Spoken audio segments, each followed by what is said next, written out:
All right, so let's go ahead and get started on day 4 of Emergent Literacy.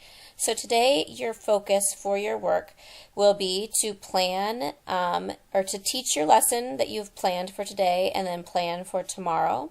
In terms of content that we're going to study, we're going to study why vocabulary development is important in young children, and you are going to gain some strategies that will develop vocabulary development for young children, and then we're going to talk about how play can help to develop vocabulary in young children. So today's schedule will be to work on the content starting at 8 a.m. and then of course to teach your lesson. So let's get going. So first topic, vocabulary development. Your learning targets for this topic are going to be to understand the why and how of vocabulary development for young children, and your task is going to be to create a thematic unit idea that you will describe using Adobe Spark. So you guys looked at the South Dakota Early Learning benchmarks, and vocabulary was one of those components described in the early learning benchmarks. And it's something that's definitely emphasized. In fact, vocabulary development research shows is one of the best predictors of reading comprehension and performance. The thing to think about, though, is how are we developing young children's vocabulary? And so those kids that are exposed to fewer words, there's a great gap in how their vocabulary develops as they begin school, and this definitely connects to English language learners. English language learners have vocabulary in their own language, but they don't necessarily have the vocabulary in their new language. It also connects to kids who are read to and attend preschool, because the more vocabulary that they're exposed to, the greater the vocabulary that they have and use, and that's just a way to get them set up for success as they start kindergarten. In all cases, vocabulary development works best in an authentic way. So we're going to talk about that today. And that's really why you're going to be thinking about creating a thematic unit for young children. So for one of your first tasks to help to start thinking about vocabulary development is to watch this video called College Talk, Improving Students' Vocabularies on Teaching Channel, and that is in the video and reading folder for today in D2L. Though this video is not incredibly young learners, it's grade 2 learners and not preschool learners, it helps you to see how having kids use academic and larger vocabulary words and you using them can help to develop their vocabulary. In addition to that video, I want to have you watch a second video. I love this video. It's a preschool video, and it's actually a video that shows you a thematic unit about gardening with a group of preschool children. Within this thematic unit, the preschool teacher has word wall words, students are doing some center work, and then he has some actual authentic gardening work that he is doing with his students. And so this is perhaps the inspiration of your thematic unit idea and thinking of how you could replicate this process with different topics. So to prepare for creating your thematic unit that I just talked about, I want you to choose 2 articles to read from D2L. If you go into Emergent Literacy content folders, I'm just going to show you the articles that you can choose from. So you'll need to go into daily readings and videos. And then under day 4, the first 4 things that you see are 4 different articles: supporting vocabulary development in preschool, missing in action vocabulary instruction in pre-K, the vocabulary-rich classroom, and how reading books close the word gap. So I want you to choose 2 of those 4 articles to read today as your reading assignment. As you're reading those 2 articles, the guiding questions that can guide your notes that you take are: why is vocabulary development important? And what are some strategies for authentically developing vocabulary in young children? You'll want to refer to those notes in your Flipgrid reflection for today, so make sure that you have them ready and available to use.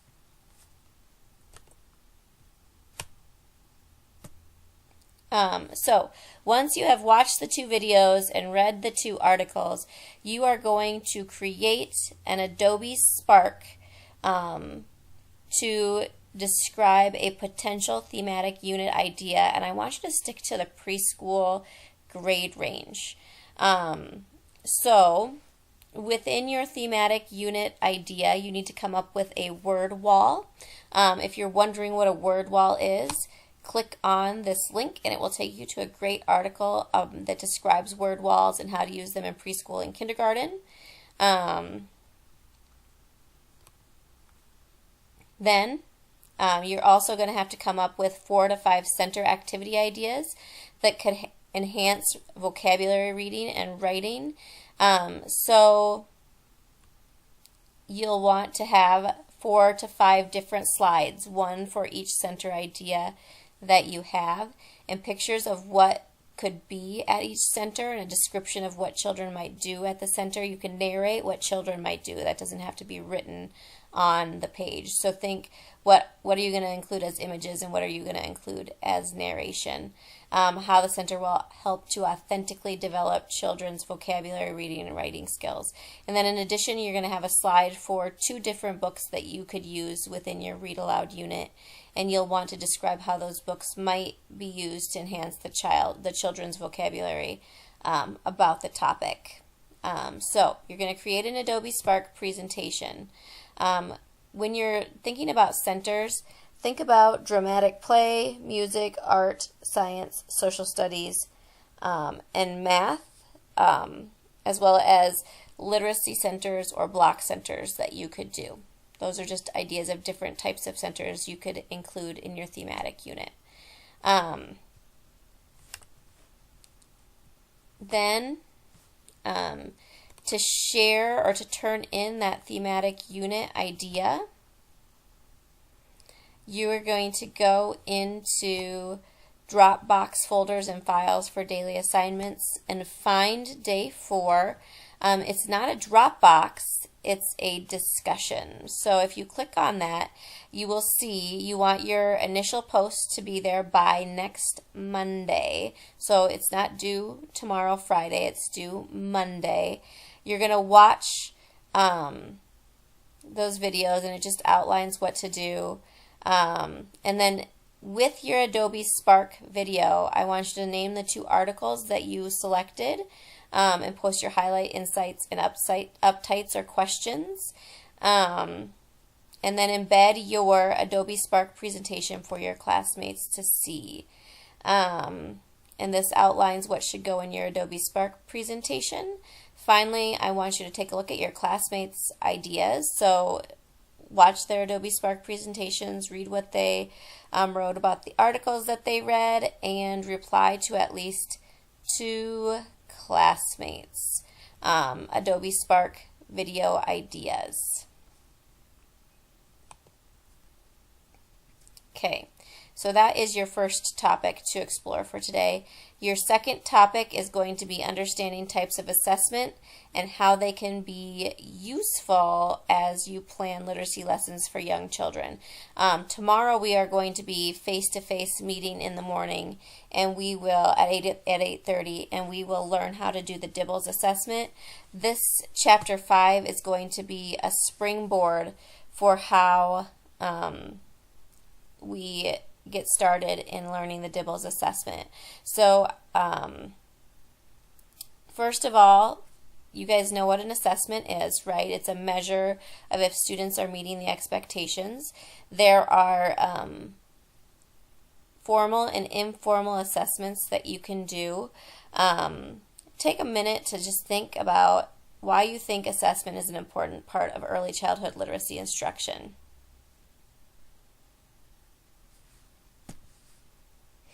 So, with emergent readers, it's important for assessments to be authentic, and you probably need a mix of both, like informal, authentic assessments, as well as more formal, standardized assessments.